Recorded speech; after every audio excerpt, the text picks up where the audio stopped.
అందరికీ నమస్కారం. మనము రాగిగుడ్డ హనుమాన్ ఆలయం ఎక్కడ ఉంది? ఆ ఆలయ చరిత్ర ఏంటో ఇప్పుడు తెలుసుకుందాము. ఈ ఆలయం 9వ బ్లాక్ జయానగర్, బెంగుళూరు నందు ఉంది. కన్నడలో రాగి అంటే రాగులు మరియు గుడ్డ అంటే కొండ అని అర్థం. ఈ ఆంజనేయ విగ్రహం రాగిగుట్ట నుంచి ఏర్పడిందని నమ్ముతారు. ఈ ఆలయం కొండపైన ఉన్నందున ఈ ఆలయానికి రాగిగుడ్డ ఆంజనేయ స్వామి దేవాలయం, రాగిగుడ్డ హనుమాన్ దేవాలయం అని ప్రసిద్ధి చెందింది. రాగిగుడ్డ శ్రీ ప్రసన్నాంజనేయ స్వామి దేవాలయం యొక్క నిర్మాణ రూపకల్పన చాలా సంప్రదాయకరమైనది. పెద్ద ఆలయ ఆవరణలో ఒక భారీ గోపురం ఉంటుంది. అనేక స్తంభాలపై దేవుళ్ళ యొక్క అద్భుతమైన చిత్రాలు చిత్రీకరించబడ్డాయి. ఆలయ గర్భగుడి హనుమంతునికి అంకితం చేయబడింది. ఈ ఆలయ ప్రాంగణంలో గణపతి, ఈశ్వరుడు, లలితమ్మ, రాముడు, సీత మరియు లక్ష్మణ మందిరాలు ఉన్నాయి. ఈ ఆలయంలో 9 గ్రహాల నవగ్రహ క్షేత్రం కూడా ఒక ప్రత్యేకతను కలిగి ఉంటుంది.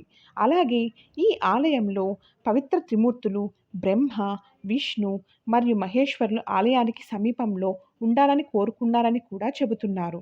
కాబట్టి వారు తమను తాము శిలలుగా మార్చుకొని ఆలయ సమీపంలో నివసించారు. ఇటీవల ఈ శిలలపై బ్రహ్మ, విష్ణు మరియు మహేశ్వరుల రూపకల్పన చెక్కడం జరిగింది.